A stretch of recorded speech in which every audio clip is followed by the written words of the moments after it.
Salut copii! Astăzi o să citim Marele Nate, un post genial.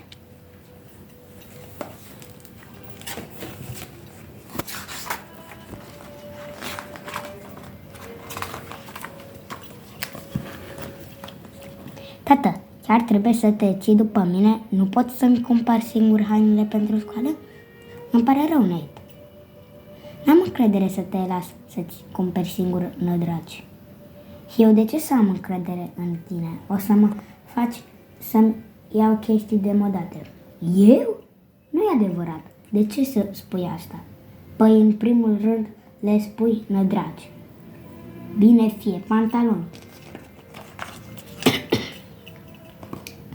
Ăștia arată bine. Cred că glumești, sunt maro. Dar sunt blugi. Îți plac blugii, nu-i așa? Da, dar dacă sunt albastri, de asta se cheamă blue jeans. Pune-i la loc, tata. Tată, sunt cei mai urâți pantaloni pe care i-am văzut vreodată. Bine, bine. Maroul simplu e cam mohărat.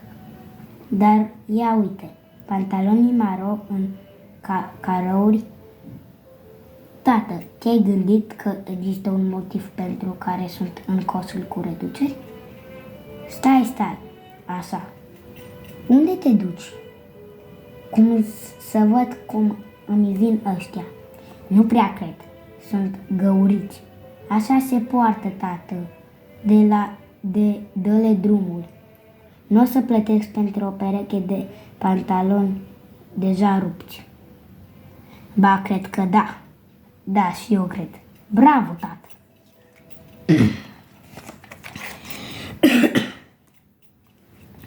Iar am început să visez urât. Ce visezi? Că începe școala, cum închid ochii, văd urăcioasa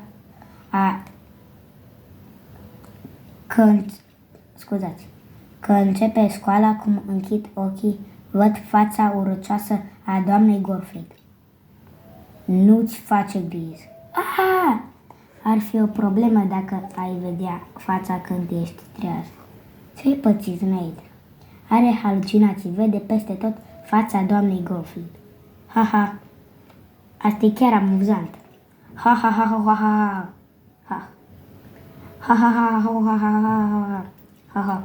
Sunt bolnav rău de tot. Tată, pe unde-i termometrul? Nu știu. Nu mă simt prea bine. Serios? Ia să văd. Nu! Așa, Ritaul anul cumpărarea unui nou caiet mecanic. Dar nu orice caiet mecanic. Trebuie să fie ultimă generație. Mecanic, metalic și inele cu închidere rapidă, buzunare de plastic expandibile și sistem de închidere cu arci,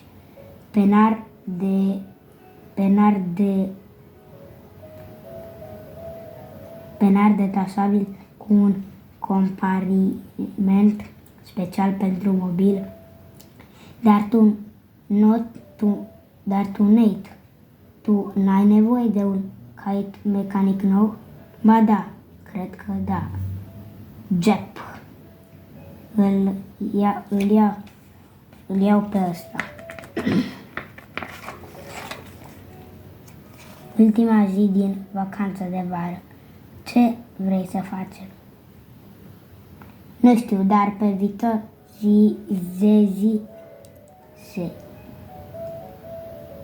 zeii responsabili de starea vremii ar face bine să se revanșeze pentru asta. Prima zi de școală e cea mai emoționată pentru un director.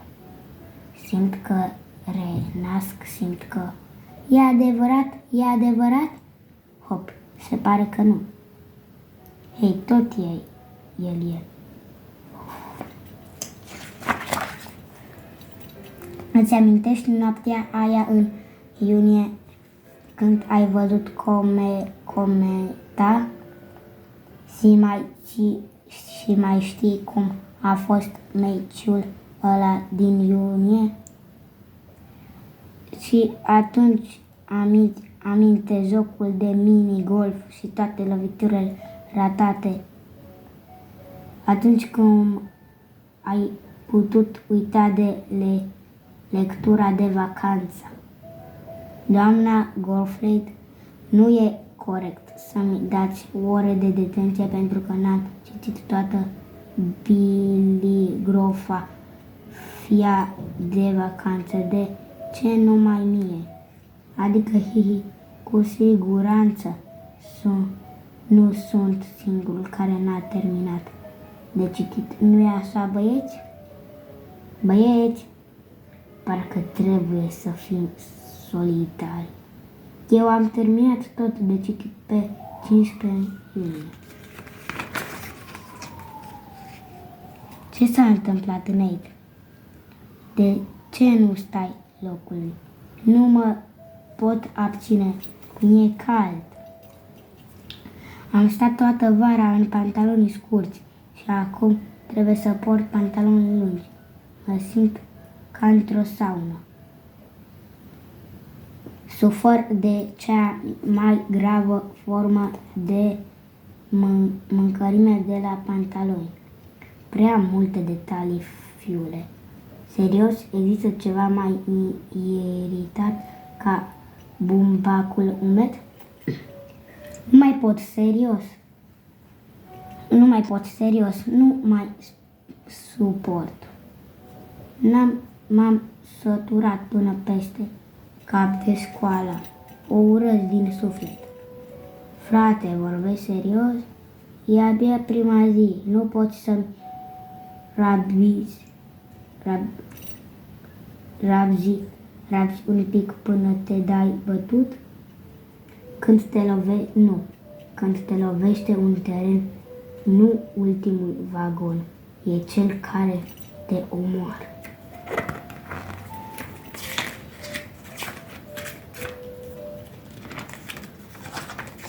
Ce citești? Nu citesc. Eram în casă și mă uitam la televizor când a venit tata și l-a închis.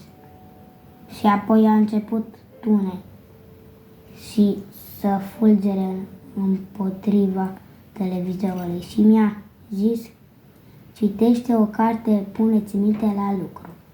Și am luat o carte la întâmplare ca să scap de el. Deci te prefaci că citești? Nu o să-l las să facă pe șeful cu mine. Pot să mă uit? Cum să crești un copil? Problemă. Am nevoie de asta.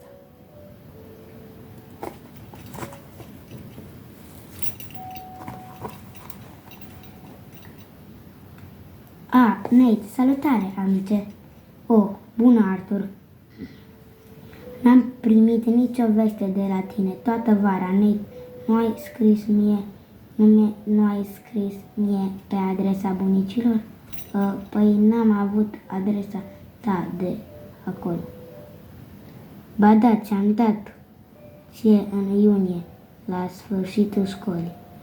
Da, așa-i, dar nu ți-am înțeles scrisul de mână. Dar ca să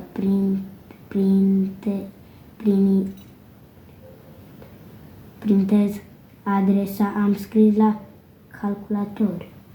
Ce nervează băiatul ăsta.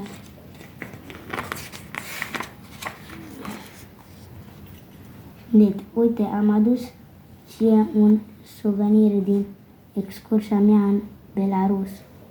Wow, un glob cu apă. Fac colecție. Da, și pe fund scrie Belarus, ca să știi că e chiar de acolo. Wow! Uite, am și eu un suvenir pentru tine, Arthur. Un creion. Ai fost într-un loc numit Pelican? Da, frumos oraș. Nu pricep.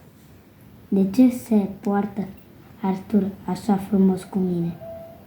Pentru că e de treabă de aia. De ce să pierzi vremea purtându-te frumos cu cineva care nu suportă care-i faza? Păi știi, unii... Hop, stai așa! Genii, domnița mea, unii pur și simplu sunt tantălăi.